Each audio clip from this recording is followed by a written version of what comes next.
Carmel ಧ್ಯಾನ ದೈನಂದಿನ ವಾಚನಗಳ ಮೇಲಿನ ಧ್ಯಾನ.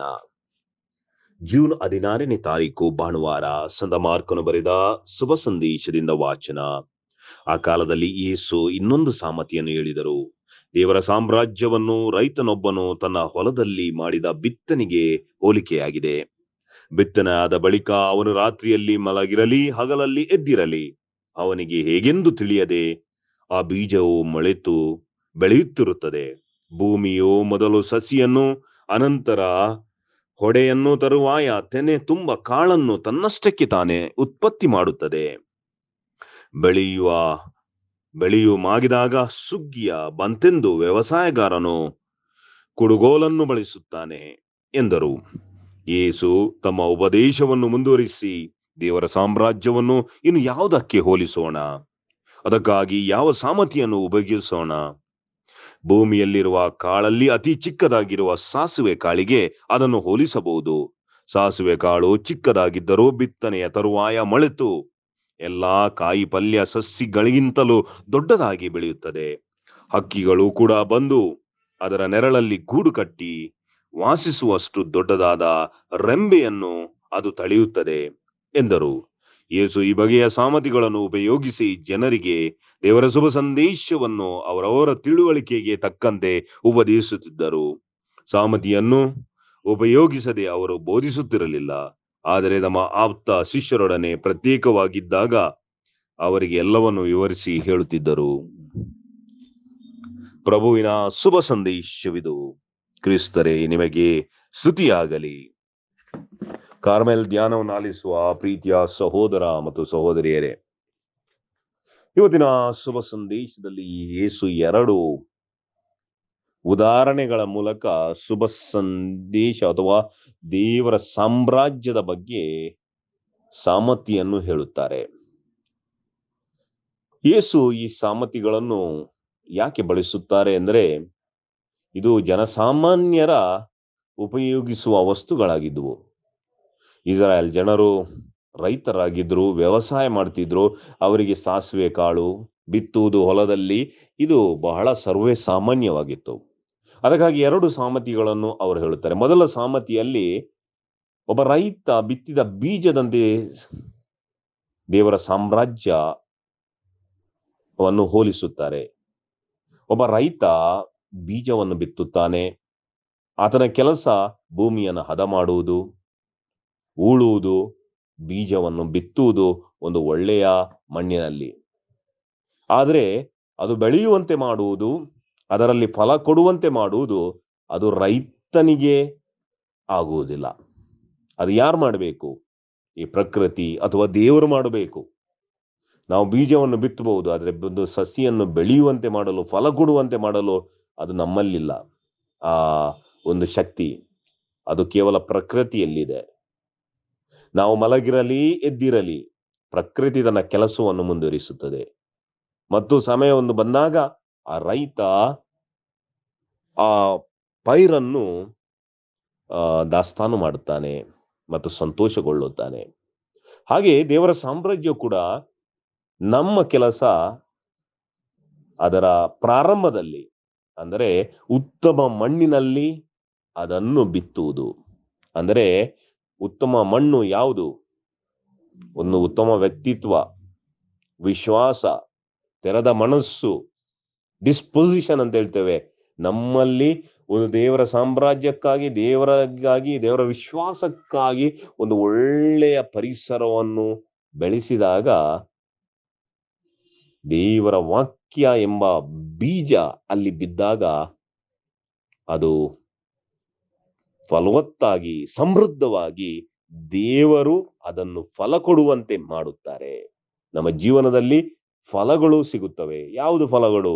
ನಮ್ಮ ಜೀವನದಲ್ಲಿ ಪ್ರೀತಿ, ಶಾಂತಿ, ಕ್ಷಮೆ, ದಯೆ, ತಾಳ್ಮೆ, ತ್ಯಾಗ, ಇವುಗಳೇ ದೇವರ ವಾಕ್ಯದ ಫಲಗಳು. ಎರಡನೇದಾಗಿ ಇವತ್ತಿನ ಶುಭ ಸಂದೇಶದಲ್ಲಿ ಯೇಸು ಹೇಳುತ್ತಾರೆ, ದೇವರ ಸಾಮ್ರಾಜ್ಯ ಸಾಸುವೆ ಕಾಳಿನಂತೆ. ಸಾಸುವೆ ಕಾಳಿನಲ್ಲಿ ಅತಿ ಸಣ್ಣದಾದ ಕಾಳು, ಇನ್ಸಿಗ್ನಿಫಿಕೆಂಟ್ ಅಂತ ಹೇಳ್ತೇವೆ. ಅತಿ ಬಹಳ ಅಲ್ಪವಾದ ಸಣ್ಣದಾದ ಕಾಳು. ಆದರೆ ಅನೇಕ ಬಾರಿ ಜೀವನದಲ್ಲಿ ನಾವು ಇಂಗ್ಲಿಷ್‌ನಲ್ಲಿ ಹೇಳ್ತೇವೆ, great things have humble beginning ಅಂತ.